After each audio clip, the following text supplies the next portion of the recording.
Pero bueno, vamos a escuchar, mucho más interesante que mi opinión, vamos a escuchar qué opinaba la senadora Esperanza Martínez, gran referente de la oposición en el Paraguay. Acompáñenme, vamos a aprender todos juntos. Senadora, bienvenida. Gracias. Doctora Esperanza, un placer tenerla aquí. Al contrario, gracias por la invitación. Gracias por estar acá. Queremos escuchar esa opinión. Si le parece, como venimos escuchando recién, escuchábamos las palabras del presidente electo de Argentina. ¿Qué opinión le merece? Bueno, yo creo que el presidente Milei es uno de los representantes de este nuevo movimiento de la ultraderecha que viene con un ataque muy fuerte a todos los derechos conquistados en los últimos años sobre las personas, las mujeres, los migrantes, las personas con opciones sexuales diferentes. Nuestra Constitución Nacional en el Paraguay, que es muy garantista, en el año 92, ya decía que todas las personas deben ser respetadas en su derecho, deben ser respetadas en sus creencias religiosas, deben ser respetadas por su sexo, por sus condiciones políticas. Y creo que esto hay como una especie de falacia, ¿no? Se hace un gran discurso que confunde los términos y que coloca mensajes muy duros que no son tan reales. O sea, cuando hablamos de la pedofilia puede ser una persona heterosexual, puede ser una persona homosexual. La pedofilia es una condición de abuso sobre los niños que lo puede tener cualquier persona.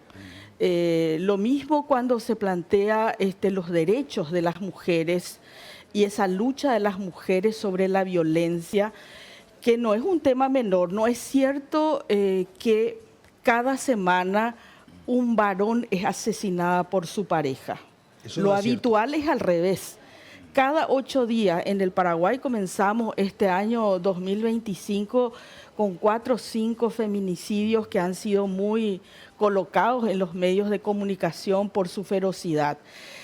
El feminicidio, ¿y por qué tiene nombre propio?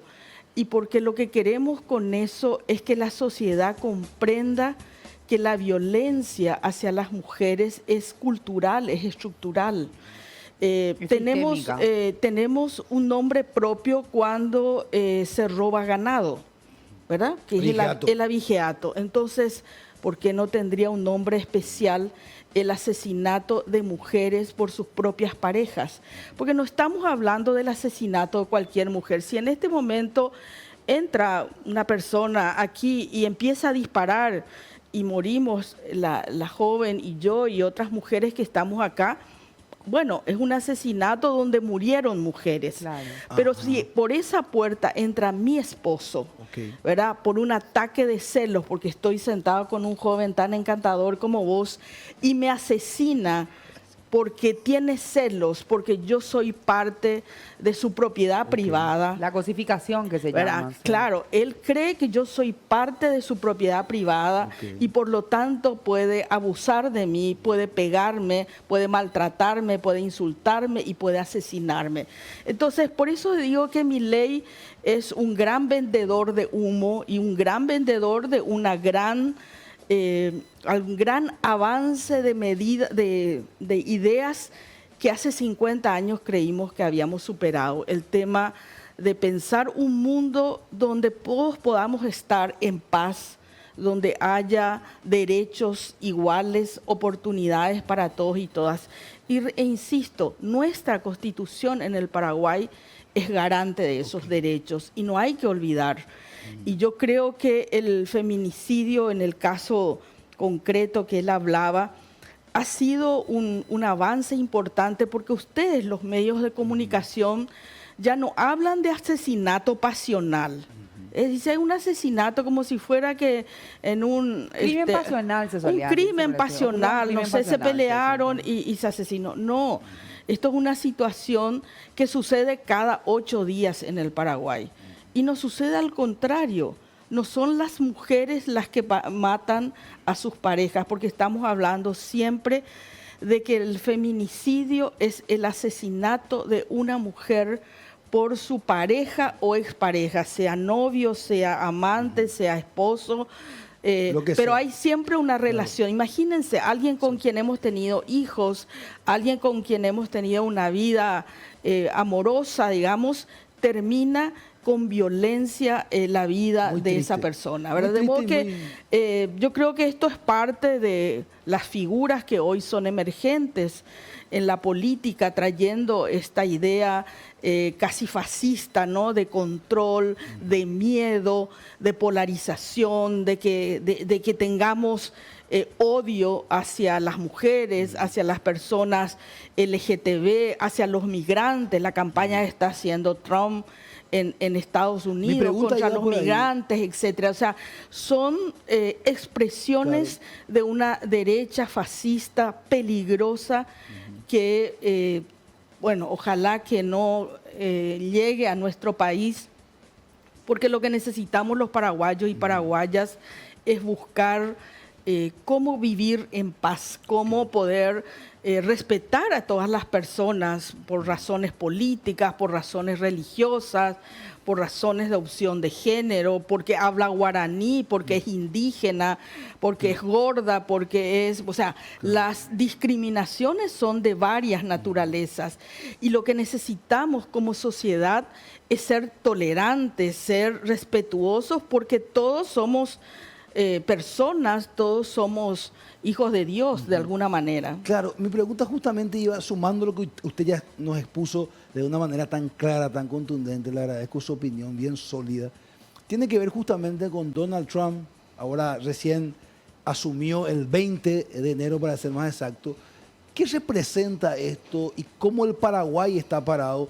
Esta mañana temprano venía y estaba mirando un mapa pintado de azul y rojo, como para entender más o menos los países que están más hacia la derecha, más hacia la izquierda. Y sorprendentemente uno ve todavía muchos países con tendencia social, ¿verdad? Pareciera ser que por los medios parece que hay más de derecha, pero son pocos si uno mira toda Latinoamérica y Norteamérica. ¿Qué opinión le merece la victoria de Trump y todo este movimiento con respecto al Paraguay? Bueno, yo creo que Trump es una de las figuras importantes de este avance de la derecha, digamos, de la ultraderecha, una ultraderecha radical, fascistoide, podríamos decir, con una tendencia a realmente crear una campaña de odio y discriminación hacia algunos. A pesar de que Estados Unidos fue el inicio del neoliberalismo con toda esta idea de la globalización, de que íbamos a conectarnos entre todos, íbamos a competir los mercados, etcétera, hoy vuelve a medidas proteccionistas y sobre todo hegemónicas, ¿no? Se cree hoy dueño del Canal de Panamá, amenaza a Groenlandia, amenaza a Canadá, etcétera. Hace una campaña feroz contra los migrantes, un país que ha sido en esencia construida por la migración. O sea, Estados Unidos prácticamente exterminó a la población indígena casi radicalmente en los primeros años, y ha sido el fruto de migrantes europeos, posteriormente latinoamericanos, y como en un tiempo, por muchas décadas, ha sido receptor, digamos, por ejemplo, en la ciencia, en la cultura, en diferentes aspectos de aquellos mejores del mundo. Ellos siempre se han caracterizado por comprar aquellos cerebros más importantes, aquellos premios Nobel, bueno, aunque esté en la India, que esté en Japón, aunque esté en Rusia, aunque esté en América Latina, han sido siempre receptores de una migración que ha sido también la fortaleza de ese país. Y hoy, con una idea proteccionista es de mercado ante la emergencia de este mundo multipolar, que aparecen los BRICS, aparece China como un factor de crecimiento en la economía, en la cultura, etcétera. Entonces, hay una disputa en el mundo por la hegemonía que tuvo Estados Unidos por muchas décadas, y eso, como diría un gran pensador político, es como hay un interregno O sea, es un mundo que está cambiando y otro que va a nacer. Y cuando eso sucede, aparecen muchos monstruos, decía. Ok, ahí vamos a entrar ya en breve, vamos a hacer algunas preguntas porque realmente queremos aprender muchas cosas. Pero quiero dar una introducción para entrar al Paraguay, si le parece, ¿verdad? En el 2008, un poco antes incluso, ¿verdad? Pero en el 2008 asume aquel gobierno recordado de Fernando Lugo, donde usted fue también figura muy importante, ¿verdad? En el Ministerio de Salud. Y venía a la izquierda y un Paraguay que le tenía miedo, por lo menos, ¿verdad? Y resultó ser que no pasó nada muy distinto. Macroeconómicamente incluso fueron los mejores años, si uno recuerda. Yo estaba en plena actividad comercial, jovencito, y venían aquellos años de crecimiento. ¿Por qué el Paraguay le tenía tanto miedo a aquella izquierda? Y en efecto, ¿cuáles fueron las políticas de izquierda? Porque no hubo ningún usurpamiento de la propiedad privada, se respetó el capital privado, es más, creció. ¿Eso fue así? Así es. O sea, en realidad Fernando Lugo es un emergente político en un país que en ese momento tenía 60 años de Partido Colorado.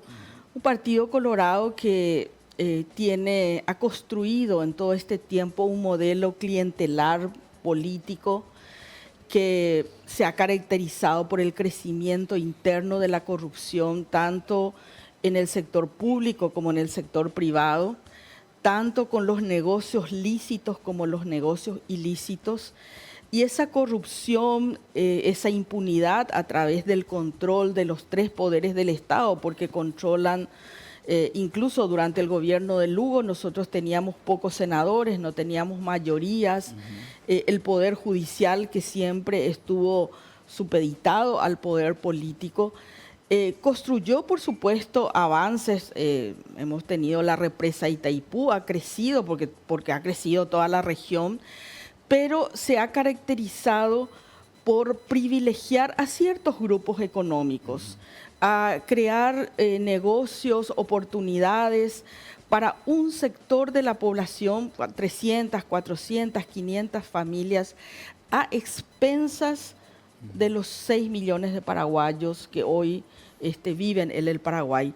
Entonces somos uno de los países más desiguales del mundo. Hay gente que vive en condiciones extraordinarias, pudiera ser como cualquier millonario que está en Europa o en Estados Unidos o en otros lugares, y otra gente que no come todos los días las 3 comidas o 4 comidas diarias.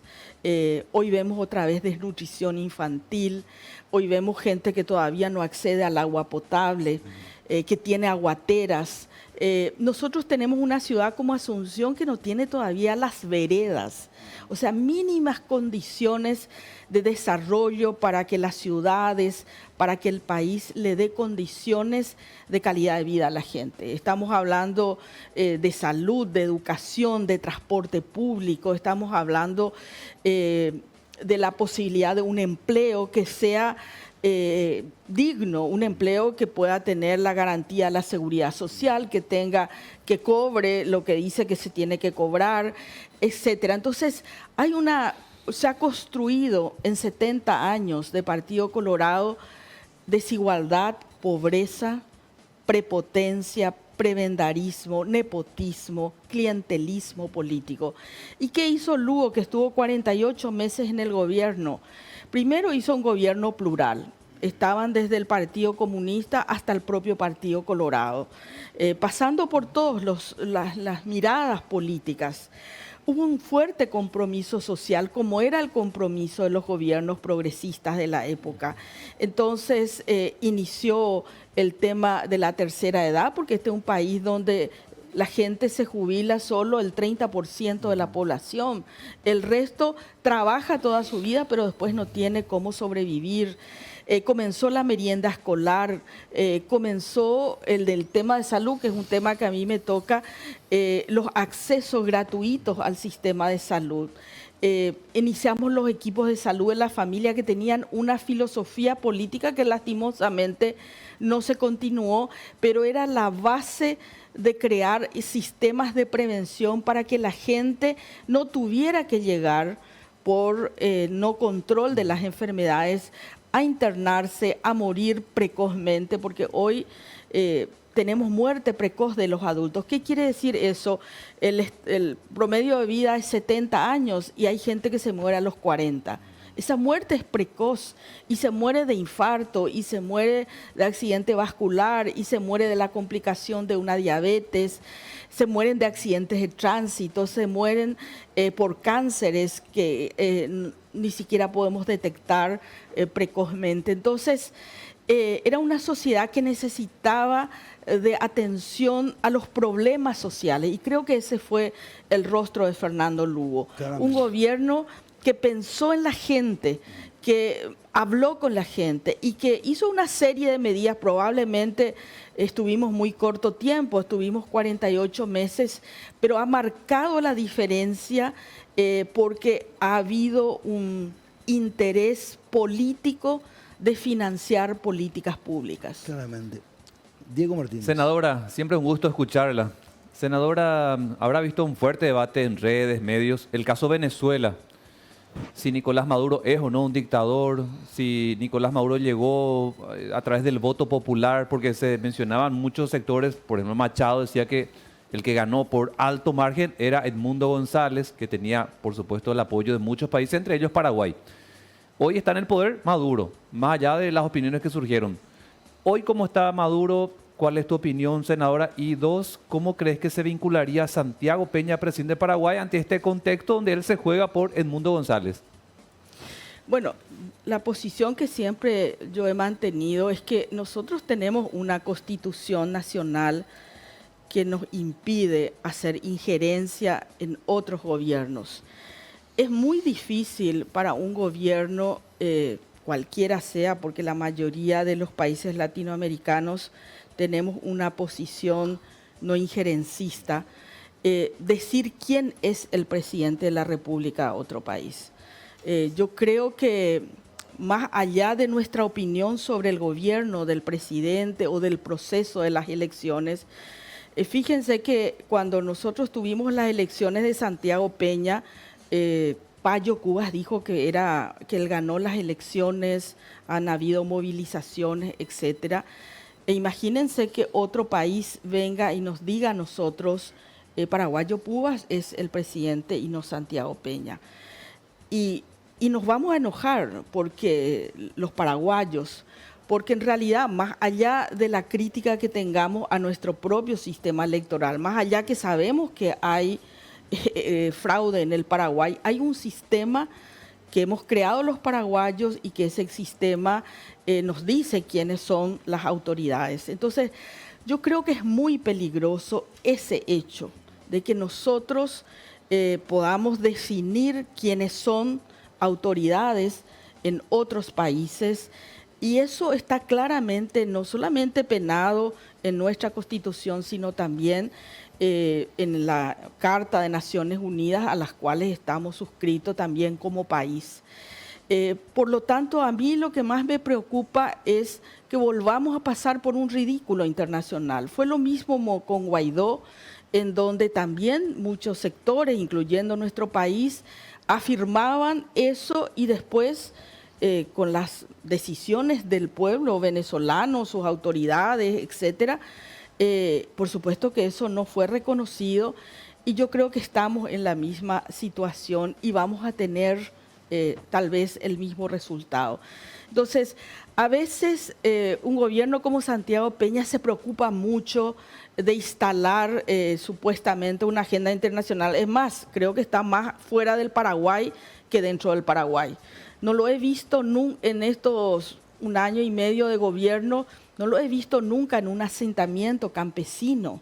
No le he visto a Santiago Peña irse a revisar las escuelas que ahora van a comenzar las clases y están caídas. No le he visto mirar los hospitales, excepto una foto que se hizo en el Hospital Nacional con la señora, más como una propaganda política. No le he visto haciendo reuniones con los sectores sociales, con los sectores de los trabajadores, con la gente de la tercera edad que hoy está reclamando que hay muertos, que se está haciendo politizando. O sea, aquí en el Paraguay tenemos problemas de los paraguayos. Aquí la gente quiere gobernantes que se ocupen del Paraguay, de nuestros problemas. Entonces se coloca a Milei, se le coloca a Maduro, se le coloca a Trump, fantástico. Claro que tenemos que tener una conciencia de lo que sucede en el mundo, pero yo quiero que mi presidente de la República se ocupe de lo que le pasa a los paraguayos y paraguayas. Yo quiero que el presidente, si quiere viajar, que se vaya a Cupú, se vaya al Chaco, se vaya, pero no a tener un asado con ganaderos o cosas, no, a mirar cómo está la gente, cómo funciona hoy el peaje, qué está hoy la gente reclamando. El transporte público desastroso. Ahora van a presentar un proyecto de ley que en estos días seguramente vamos a empezar a debatir en el Senado.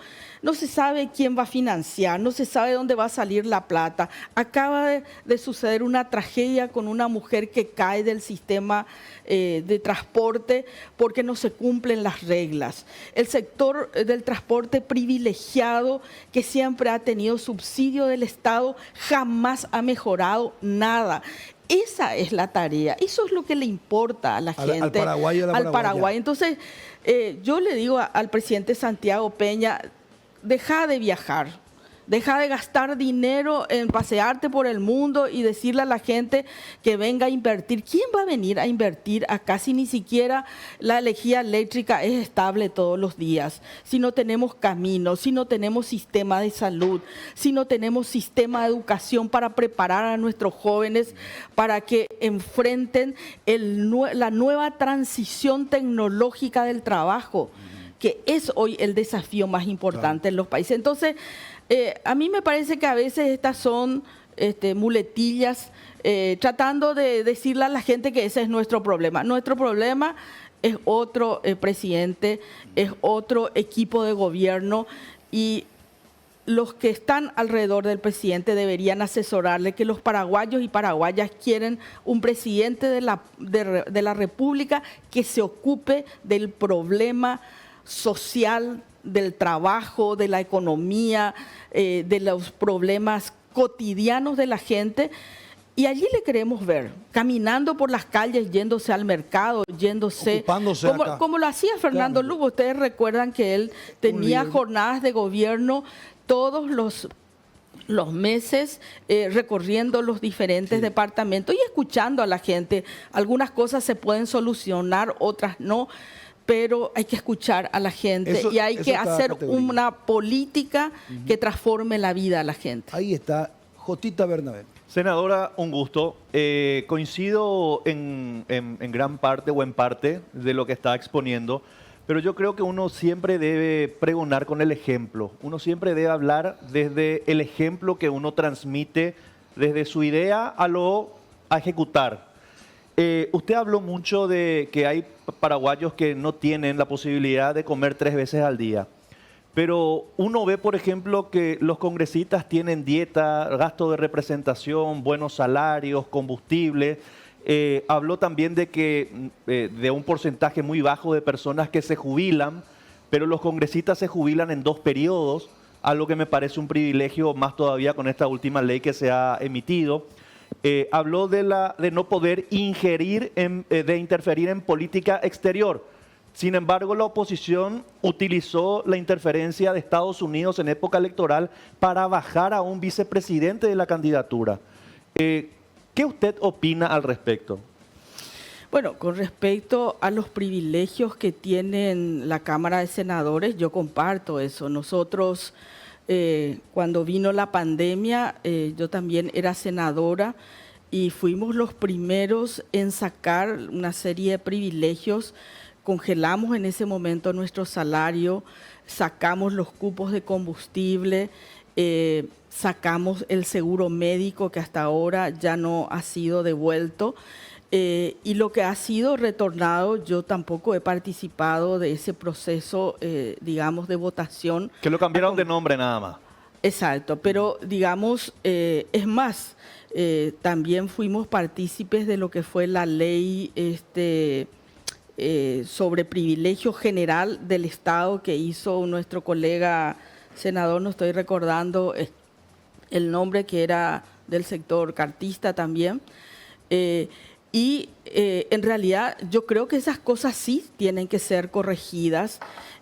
Yo vengo trabajando con el señor Pedro Aley, a quien le pedí justamente revisar los procesos de la caja parlamentaria, porque eso tiene que ser corregido. Tenemos que entrar en el mismo sentido de la ley, sin privilegios con respecto a otros. Y estoy totalmente de acuerdo de que eso tiene que ser. Y es más, en todos los momentos he votado contrario a lo que ha sucedido como resultado, personalmente, y los que fueron mis compañeros de bancada del Frente Guazú. Y con respecto a la injerencia, no sé, dijiste algo de Estados Unidos, de la oposición.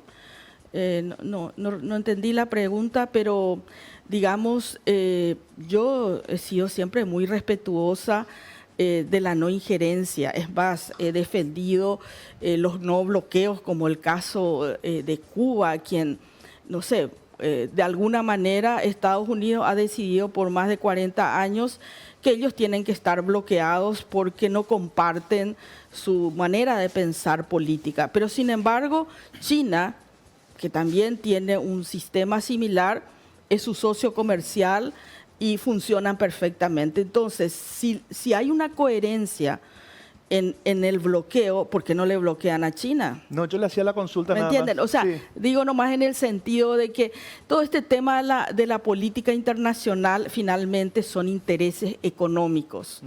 Y en el caso de América Latina, el interés de Estados Unidos sobre nuestra materia prima, sobre nuestros recursos, sobre todo América Latina, ¿no? No, claro, yo hacía más la consulta por el tema de las designaciones de una embajada en época electoral, ¿verdad? Donde mucha gente de la oposición utilizó esas designaciones para hacer una campaña en contra del Partido Colorado. En ese momento, mucha gente de la oposición no vio como una interferencia, pero sí ve como una interferencia que el gobierno paraguayo opine sobre Venezuela o que no pueda interferir sobre Cuba. Entonces, mucha gente de la oposición ha utilizado lo del gobierno de Estados Unidos en época electoral en nuestro país como una herramienta de campaña.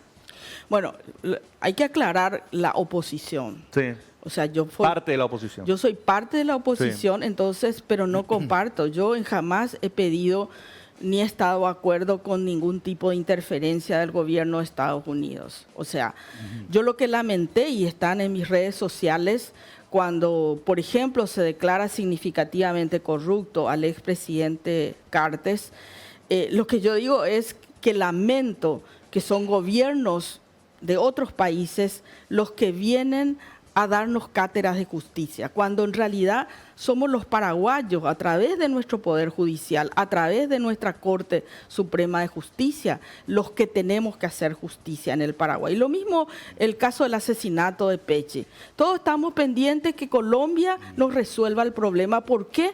Porque la justicia paraguaya, el fiscal general del Estado, aunque sea su propio colega, un compañero de ellos, no ha avanzado. Entonces, tenemos que dejar los paraguayos de pensar que alguien afuera, que siempre va a venir alguien de afuera a resolver nuestros problemas. Los paraguayos tenemos que resolver nuestros problemas. Los paraguayos tenemos que cambiar nuestro sistema de corrupción. Tenemos que hacer justicia. Tenemos que crear políticas positivas para la sociedad paraguaya y no esperar en los milagros, porque creo que no existen. Y, Claramente. Senadora, Claudia. solamente un tema, ¿verdad? Porque es muy importante usted como referente de la oposición, ¿verdad? Aparte de ser mujer, tiene un rol muy importante, la gente escucha lo que usted dice. ¿Qué es lo que está pensando hacer la oposición para lograr una gobernabilidad que quizás sea más inclusiva, ¿verdad? Porque se escucha mucho que la oposición quiere hacer esto, pero en realidad no se ve una oposición o no se ven referentes que realmente convenzan a la ciudadanía para apostar a un cambio. Bueno, estamos con reuniones, con encuentros, con conversaciones, y yo creo que en breve va a surgir un espacio político amplio, porque acá lo que más nos preocupa es el ataque a la democracia, el ataque a las instituciones.